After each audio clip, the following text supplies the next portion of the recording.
Hey everyone, I am today looking at Metal Gear Solid, classic game from Kojima and Konami. This was, really, this is the beginning of a huge, huge franchise and one of the more interesting IPs, I think, in the video game landscape. Metal Gear definitely is not my favorite franchise. I know there are some people who absolutely love this franchise, but I wouldn't say I'm a huge. I wouldn't say I love this series, but it's very, very well done. It's very interesting. The one kind of issue I initially ran into when I played Metal Gear is that prior to playing Metal Gear, I actually had played games like Splinter Cell, the Splinter Cell trilogy. So I was kind of told that this was a stealth game, and you play it like it was a stealth game. So I thought this was similar to Splinter Cell, when really it is not. It is a very different kind of game. In that, yes, you can play it as a stealth game, but the controls are very, very different. They're not exactly what you'd expect. There are, different tactics when you use when you take out enemies. Similar to Splinter Cell, actually, you can lethally take them out, non-lethally sneak up on them, make them drop their ID tags, their dog tags. Basically, you can also go into cover, look around corners. In the game, you're mostly equipped with a SOCOM pistol, which has a silencer and tranquilizer darts. You later get a lethal version of that. There is also the FAMAS assault rifle and a couple of other explosive devices. It's actually kind of interesting now that I just think about it, how they were able to implement Snake into a game like Super Smash Bros., which is very much anti-gun at the time, at least the time of Brawl's release. Now, now that Ultimate came out, they have Joker, who literally has gun. But when they did incorporate Snake into Super Smash Bros., he basically had all explosive weapons as his main offensive. He even had an RPG as his main attack, which is funny because I don't think you actually can use an RPG until much, much later in the game series. So, Metal Gear Solid is, it has two things going for it. One is it's really interesting, dynamic, and interactive gameplay, and also its cutscenes and stories. And the story is honestly pretty crazy and pretty all over the place, but it's very cool. So one of the main complaints, I guess, that people do have about Metal Gear Solid is that the cutscene to gameplay ratio is very, very skewed. You could be in a cutscene talking to people for up to 10 minutes and then have 10 minutes of gameplay until you're interrupted by another cutscene or dialogue. And of course, there's optional dialogue where you can contact different characters via the codec. So the codec itself is a communication device that you basically use to either save the game or contact your different contacts in the field. And so, similar to the previous Metal Gear games, you can, find different frequencies and call different people. And of course, that'll be a mechanic later on in the game. In fact, I might as well talk about it now, but talking about interactive gameplay elements, I'm not sure if that's the right way to talk about it, but for example, there's one thing where when you're fighting the Psycho Mantis fight, or rather, no, when you have to make contact with one of your contacts, the colonel essentially says you have to look at the back of the actual game case in order to get that number. So woe unto the people who, bought this game disc only somehow, because you actually need the game cartridge to actually play the game, which is so funny. And there's all these little things where Kojima was like just extremely creative and thinking, oh, like, what if we did this? What if we could do this? There's another point in the game where, you have to get out of jail by faking your death by putting ketchup all over your body by making it look like blood. Crazy things like this. There's all these little weird, quirky little gameplay components where Kojima's really playing around with, like, how much can we push the technology to do something interesting or creative with the character. You also learn a lot of random facts. Sometimes you'll have, some of the characters talk about the history of the Cold War, or random facts about different kinds of birds and things. It's like Kojima had a encyclopedia open as he was making this game, and he put in random things.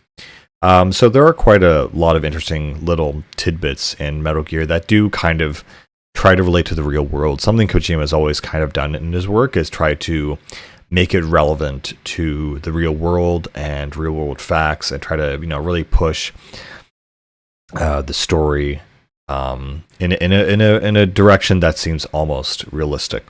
So what is the basic premise of this first Metal Gear Solid game? Well, basically you are Solid Snake, a secret agent, part of Foxhound, I believe. Or no, it's a little bit more complicated than that. The terrorists who it's okay. So I'll back up. Basically, a bunch of terrorists have taken over a Alaskan military base called Shadow Moses Island, and they essentially are threatening to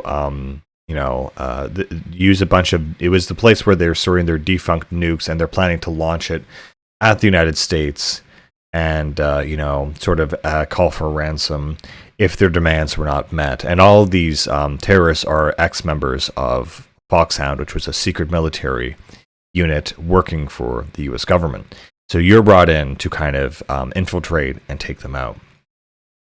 And so what I do like about every Metal Gear Solid game, it always starts with this very, clean-cut, predictable, understandable, and frankly, realistic, military scenario where, it sets up very clearly and confidently the story, where the story is going, what it has to do, and the kind of expectations.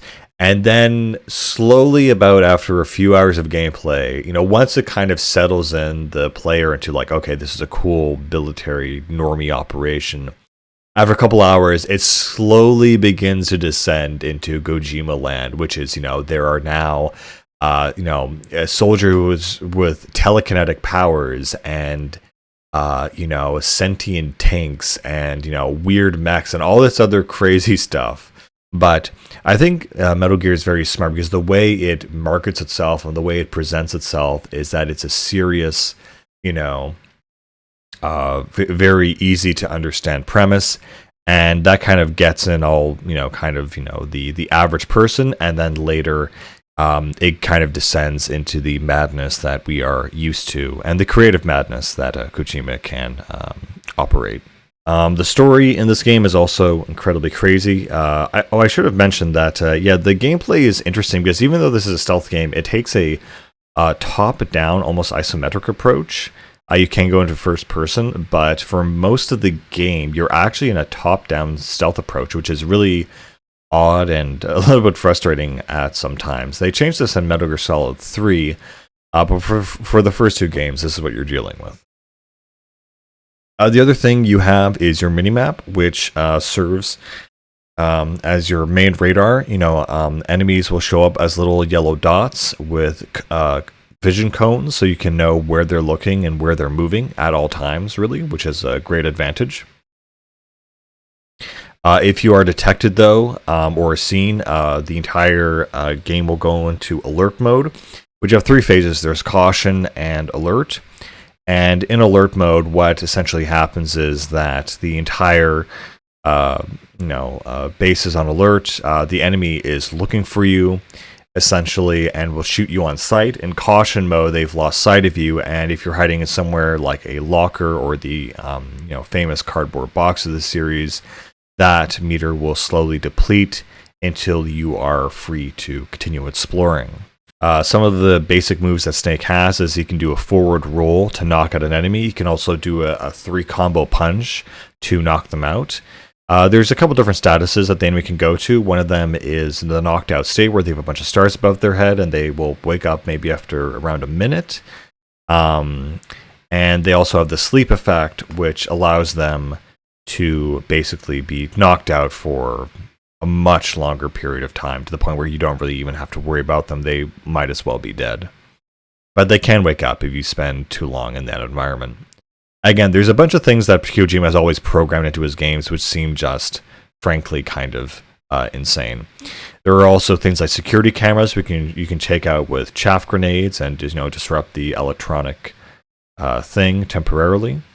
And of course, you can always shoot an enemy, and that way he will just never come back. But of course, if that body is discovered, then that will put the enemy back on alert mode.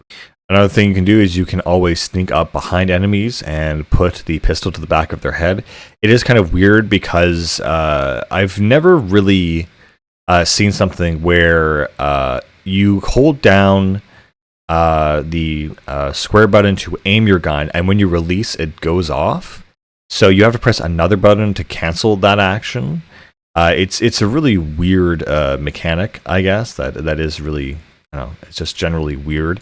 So you have to, hold them at gunpoint and then, detach. I mean, basically enact the safety, and then kind of continue on and mug them, take their ID tag, and a bunch of other things. Throughout the game, you also get codec calls, which you activate, and it will give you, mission information. What I do like about this beginning area is that there are actually multiple ways to get inside the base. There's a vent on the bottom left-hand side, or you can go up the stairs through a couple bosses to the top right and go through a vent there as well. So there's a lot of creativity to how this game works. Something that I actually incorporated from the older Metal Gear games, which I think is really cool, is that, and I didn't know about this until I beat the game, is that if you take the cardboard box and depending on the type of box you get and equip, and you sit in the back of a truck, it will transport you to a different part of the base. So it's a fast travel system, which is really ingenious and makes sense, honestly, and I love it. It was like kind of a required mechanic, if I recall, in the original Metal Gear games, but here it's completely optional, but it still has that cool kind of effect.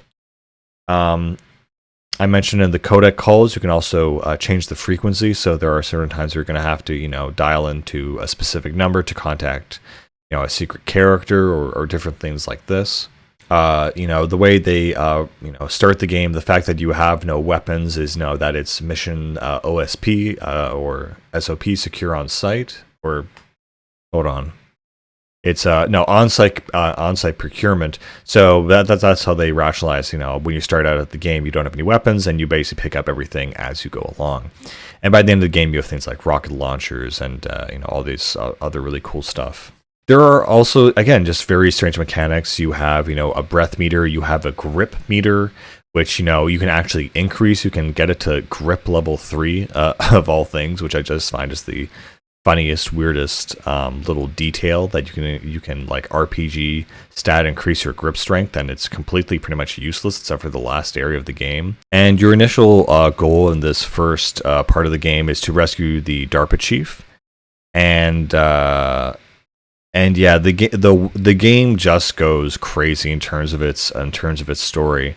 There are things about genetic modifications, clone soldiers, nanomachine diseases and vaccinations. Basically, every and any sci-fi trope that was popular at this time in the 90s is basically present in this game in one way or another. And of course, the main theme of Metal Gear, of course, is nuclear weapons and their utilization or lack thereof. The entire concept of Metal Gear from the previous game, so it's not a super big spoiler, is that essentially Metal Gear is a kind of device or a weapon or a tank that essentially uses a railgun to launch its nuclear devices and its payloads rather than a surface-to-air guided missile or whatnot.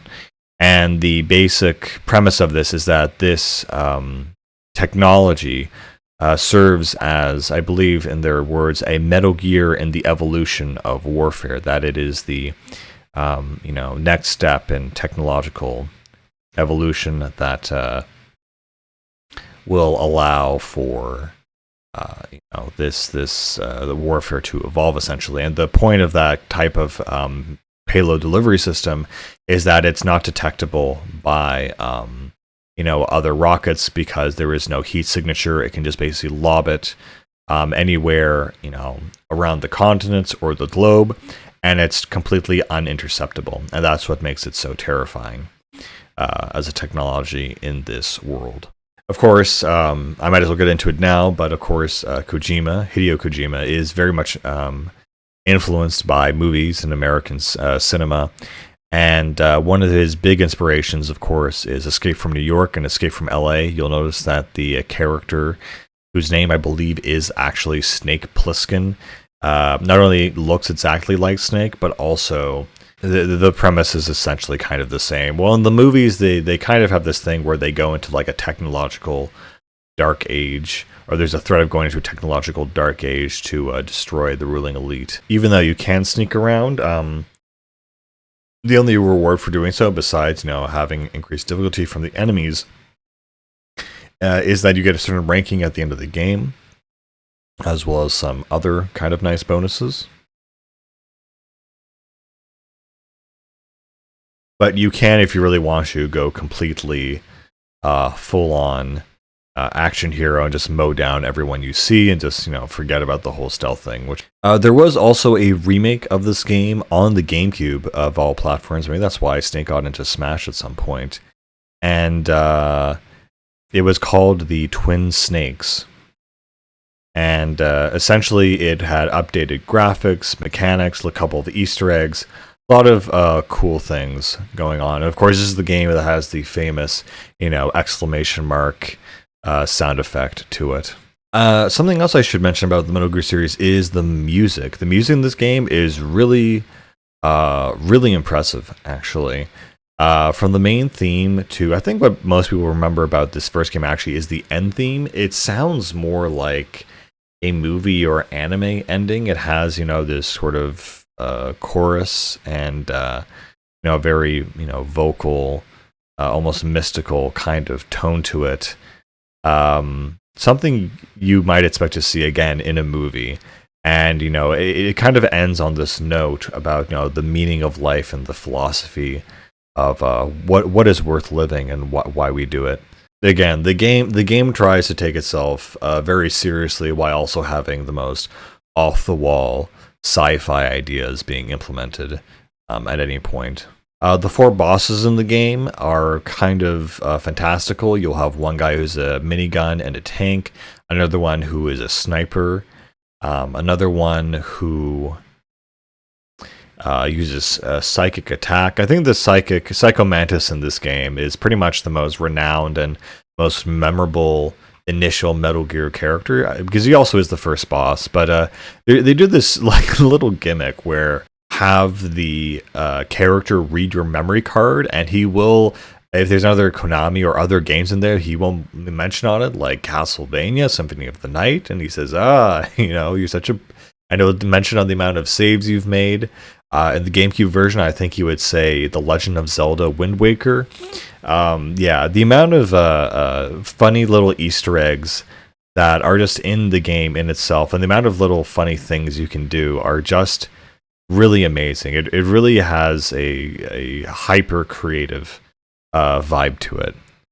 Also, I guess, aside from the music, the sound effects are also very impressive. When you pick up a weapon, when you pick up an item, when you select an item, there is a whole collection of sound effects that are just so specific and iconic to the Metal Gear series that they just, resonate with people when they hear them. It's a very iconic set of sounds that no one else can really create or produce something quite like this. It's iconic, essentially. Anyway, there's really, I can't really talk too much about the story because there are so many twists and turns, and it's so convoluted at times that I can't really go into it at any point. But basically, the story is incredibly interesting and incredibly complex, and really is an amazing experience. There's nothing like Metal Gear Solid. There's just nothing to compare it to, honestly. The one kind of slightly frustrating thing I will say about this game is that it does have 2 discs, so you do have to swap them at the halfway point and then continue keep playing. Aside from that, though, all the boss fights are very unique, very interesting, and all very different from one another. There's obviously so many things that have been compacted as little, tests or little things, little Easter eggs that you can do in this game. That it's just hard to go through all of them. Again, I think it's pretty amazing that this game can have so many cutscenes, and yet each of these do not detract from the game overall. It really feels like a proper experience and a proper package. It is kind of cool though that if you do die in this game, and you have rations equipped, you'll automatically get your health back.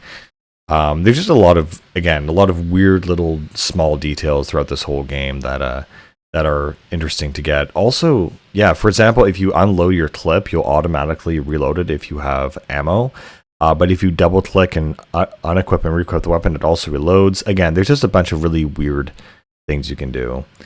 I don't know. It's just such a unique experience. I can't really... I don't know what else to say about it, except that it's just something you need to experience to fully appreciate. Anyway, guys, I think that's all I can say about Metal Gear Solid right now, and I'll see you guys later. Bye.